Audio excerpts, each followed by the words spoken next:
Hi, I'm Jamie McDonough. This video is hopefully going to explain and make clear for you all aspects of taking your first steps into the motorcycling world. I'll start by telling you the layout for the next 18 minutes or so. I'm going to be covering exactly what the law changes mean to you now you want to ride a motorcycle on a purely factual basis. But don't worry, after I've spent some time explaining everything for you with the help of one of the instructors I also learned to ride with, David Foodie of Aintree Motorcycle Training. Once we spoke to David, there will be a hints and tips section explaining some of the further issues you may have, such as security and maintenance.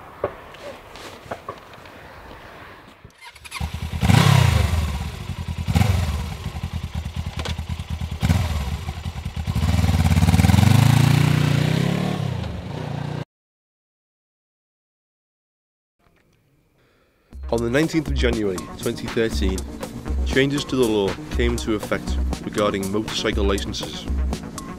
Previously, a young rider with a CBT could take a motorcycle theory test, then a two-part modular test to ride a machine up to 33 brake horsepower.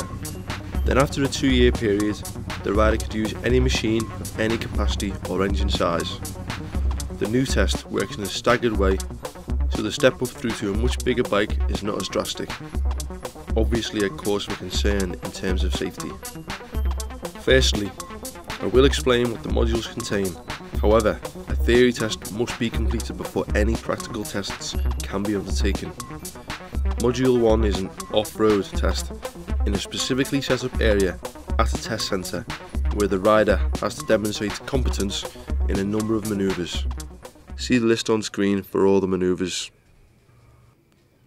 Module 1 is the off-road module and normally takes about 20 minutes. It includes wheeling the moped or motorcycle and using the stand, riding a slalom and figure of 8, a slow ride, a U-turn, cornering and controlled stop, cornering and the emergency stop, cornering and hazard avoidance.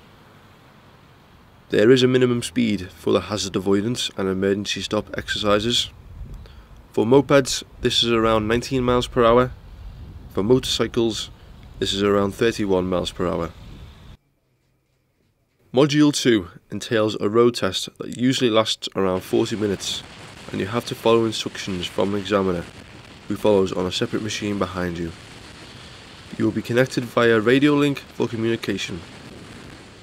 For most of the test, the examiner will give you direct instructions, but there is a free ride section that is meant to test your ability to read road signs and ride independently that lasts about 10 minutes. In this time, you will simply have to follow signs for a certain location. If you take a wrong turn during this section, it does not affect your test negatively. It is a case of how you handle the bike in this situation and the overall competency under solo riding. Now that the modules are covered, the age boundaries have been adjusted by the law changes. A rider aged 17 to 19 can gain an A1 licence that allows them to ride a machine without L plates with no more than 14.6 brake horsepower and up to 125cc. Riders aged 19 to 24 can gain an A2 licence which allows them to ride a machine capable of up to 47 brake horsepower, generally on a machine between 395 and 500cc. After a 2-year waiting period, the rider can then take a test again, allowing them to ride any capacity machine they can afford on an A licence. The test must be taken on a machine of at least 595cc and roughly 54 brake horsepower at the minimum. The final way to your A licence is direct access, which applies only to a rider who is over 24 under the new law. This is undertaken in the same way as before, with the CBT being needed, theory test, and module 1 and 2 to ride the higher capacity machines.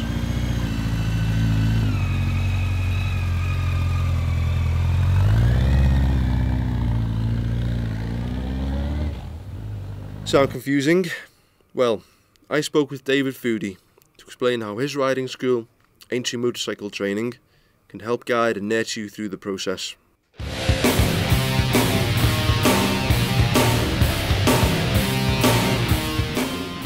we offer a range from CBT, which is compulsory basic training. That's for anybody who wants to ride a motorbike on the road, whether it be a scooter 16-year-old or anyone 17 on a 125.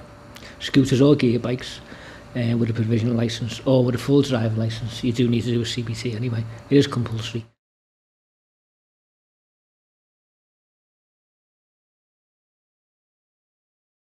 Well, the instructors I've been riding for 35 years maybe. My qualifications are fully qualified instructor to CBT and direct access level also. I've got a ROSPA Gold certificate. The other instructors, one instructor's been riding again for that period of time, about 25-30 years.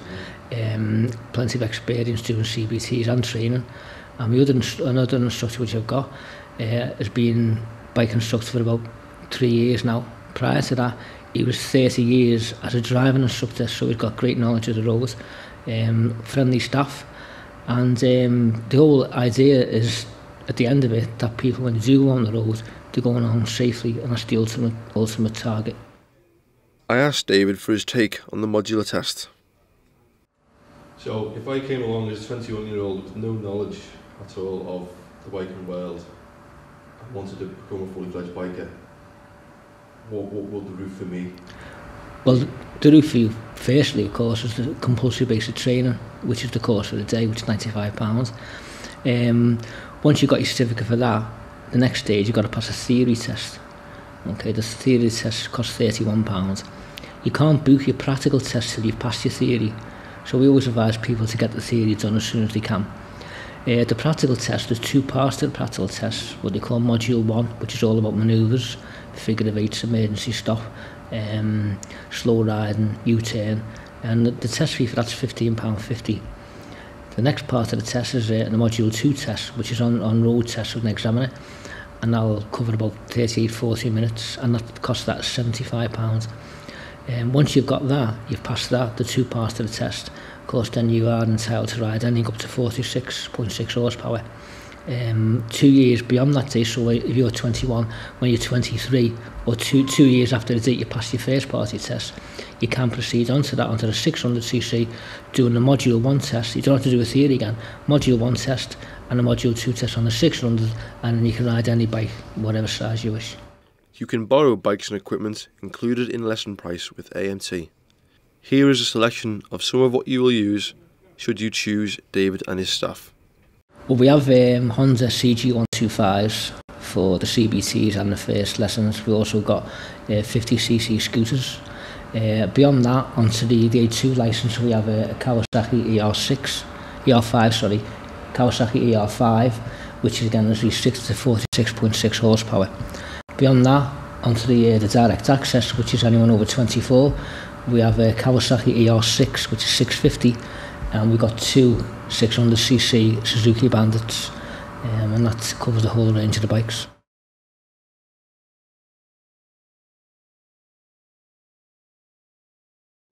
Yes, certainly we try to keep people out as much as we can here. We've got lots of clothing, trousers, jackets, helmets and gloves, and boots also.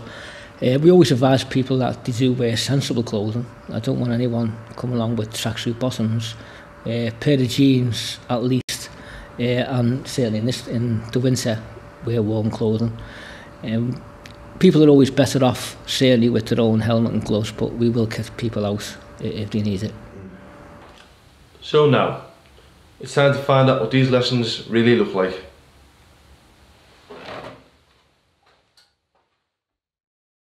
If you're starting off from the beginning, this is what a CBT will look like.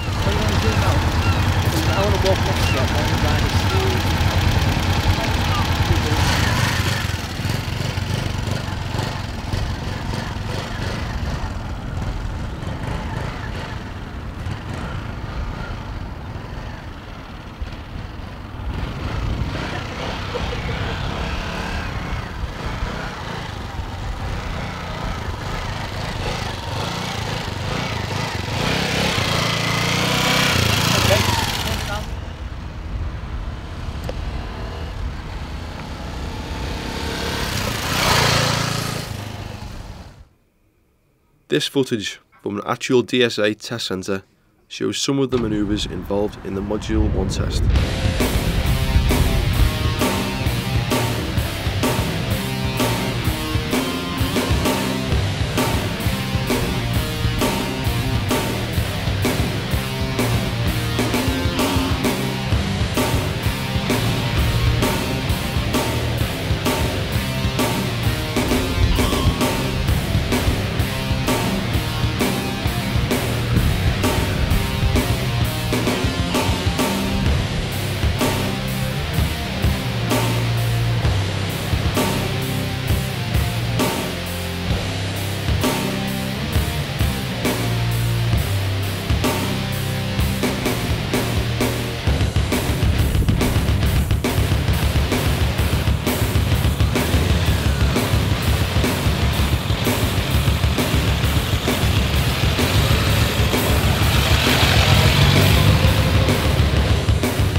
We now move on to the final section of the test, Module 2.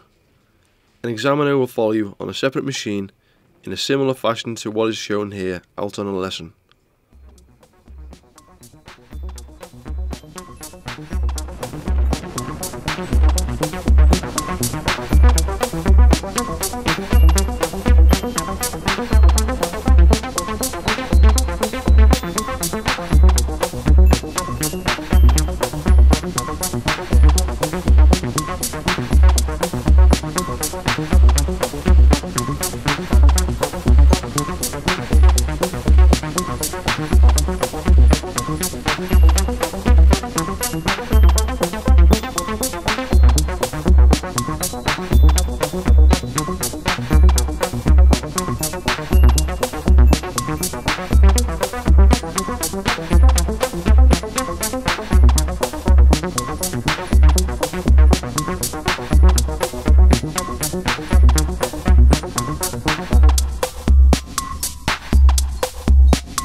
Yeah, okay, so when we're on the road, the students will be fitted with a radio, which is quite good, Autocom radios, and we'll be giving them instruction, turn right, turn left, and giving as much advice as possible, talking them through a turn, what they need to be doing.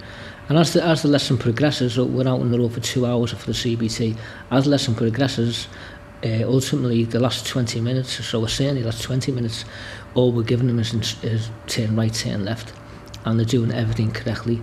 But up to that point, we give as much information as is necessary for the ability of the students. So I guess now, if you've passed your test and got the maximum possible licence for your age, you'll be wanting to get out there and rack up some miles on the road. Well, here's some hints and tips to make biking a lifelong joy for you, as there's many others all over the world. Always ride with your full concentration, as you can't afford to take the chance of missing something when out for a good ride.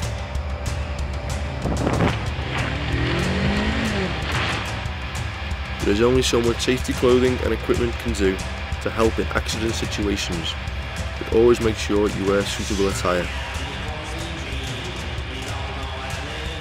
Bike security is certainly something you'll want to think about also. Most people see motorcycles as particularly desirable machines, and unfortunately there are people out there who will try to take your pride and joy away from you. Always be aware of your surroundings when in a public place about to set off, as there may be opportunists. Use a good quality security device, as the harder you make it for thieves, the less likely you are to lose the machine to them. Go to bike meets around your local area and make some new friends. Everyone's generally very friendly and you'll have something to talk about you love with other people. It is a great way of socialising. Maintenance is essential on motorcycles. Always check everything is in good working order and have it serviced at the correct intervals for your machine. There's nothing worse than a broken down bike ruining a planned day of riding. Also, remember your tyres should be in good condition too, as they're the only thing keeping you on the road going around them lovely corners. There is 3mm,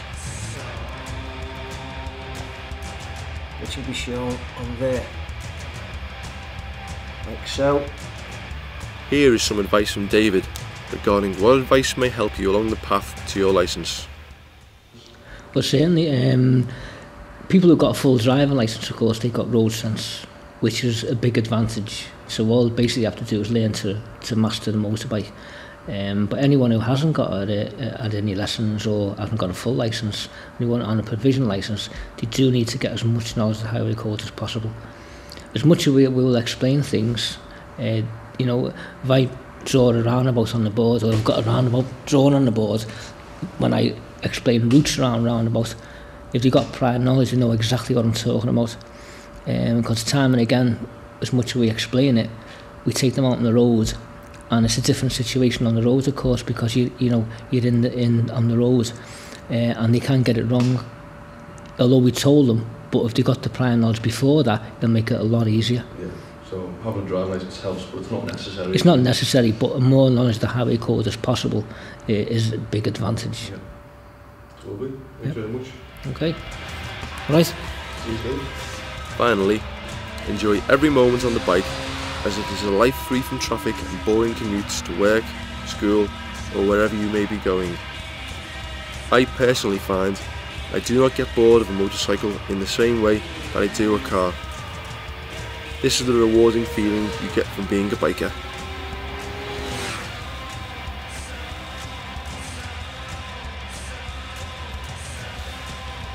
So hopefully now, if you're starting down the path of a motorcycle licence, you'll have a much clearer idea what the road ahead entails. Stay safe, people.